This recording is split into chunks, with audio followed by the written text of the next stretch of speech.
So, the purpose of our web application was to solve a problem that is aimed towards board game enthusiasts, casual players, and those with varying levels of interest. Since a reoccurring theme within this community is the tendency to collect many board games over time, which leads to a problem where a large proportion of those board games end up unused for extended periods of time. So, we found out that there is actually a good potential market for our web application. We discovered Reddit threads shown here and Facebook groups such as this one.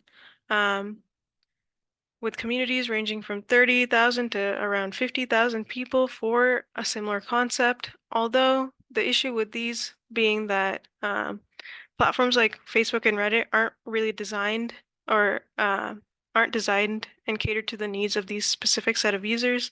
So we wanted to kind of create a website that would cater to them and also be user-friendly and easy to use, rather than having to look through posts such as this, which might be confusing to a lot of people. So this kind of caters to everyone of just varying levels of interest. So we're going to kind of explain why our website is a good alternative to other websites that exist currently, such as the Reddit threads and the Facebook groups we showed. We'll show you why this is a better alternative.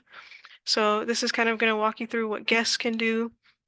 So guests can look through the website, look through the landing page, go to the Explore page to see the listings of what's currently there.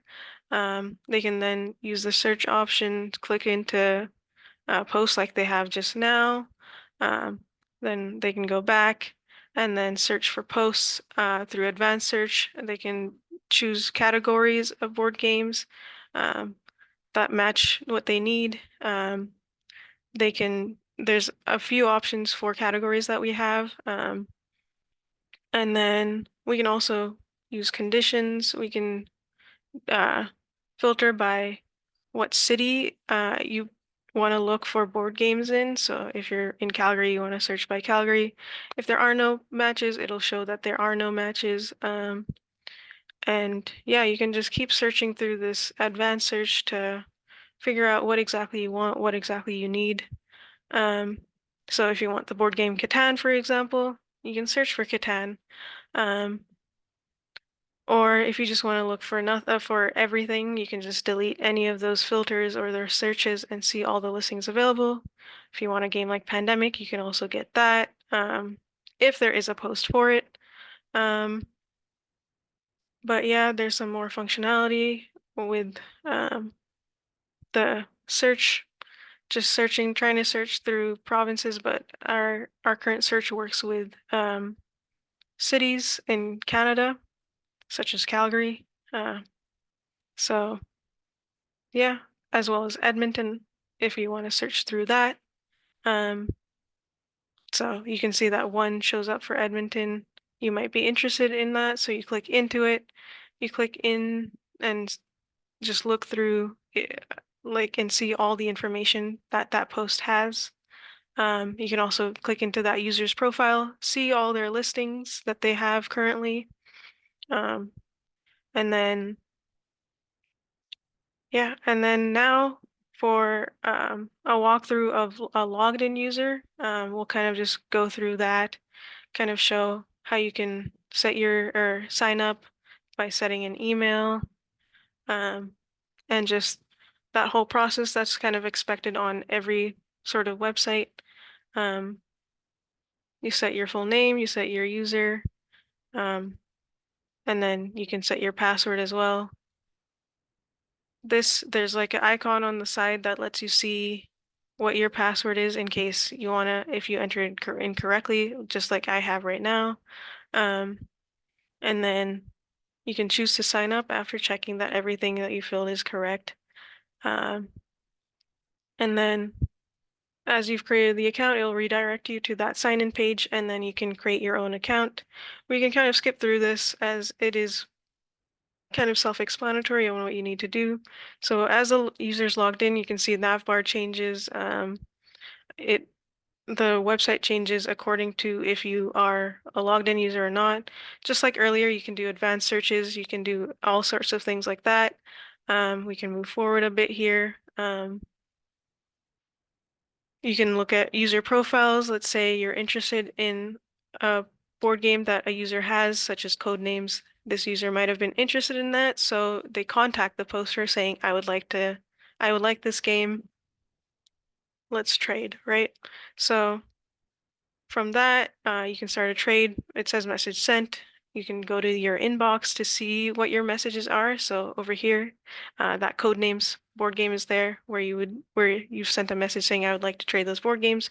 You want to send an additional message saying, please let me know what you're interested in trading, just so you know, just so the user knows what kind of message to send back.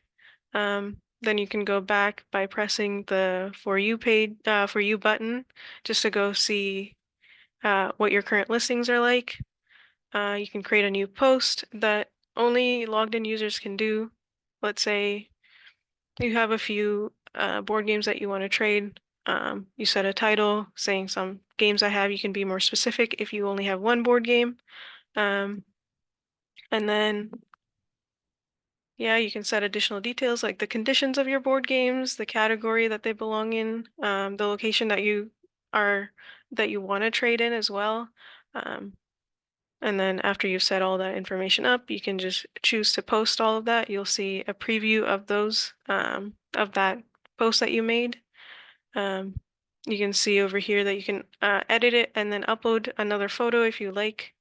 And then just go ahead and save that post again. And then this is just for users that miss some details when creating their original post, making sure that they have everything they wanted in their post, and just to be able to change that as as time goes on. If they want to delete it, they can delete it, um, which will show later, but you can also go into your own profile, change some information on there, such as name, username, location, anything that you really need to change. Um, as well as your password, you can also change that. Um, so that's it for the profiles. After you go through settings, you can go back to your own listing. It shows what listings you currently have, like one active listing. Um, Once you go back into your currently uploaded listing, you can delete it if you want. But if you don't want to and you just want to get off the website, you can also log out if you need. But over here you can see that we're about to delete that board game or that post, and you can see that it's been updated and deleted. Um, and just scroll through any other posts that you might want to, and then choose to log out.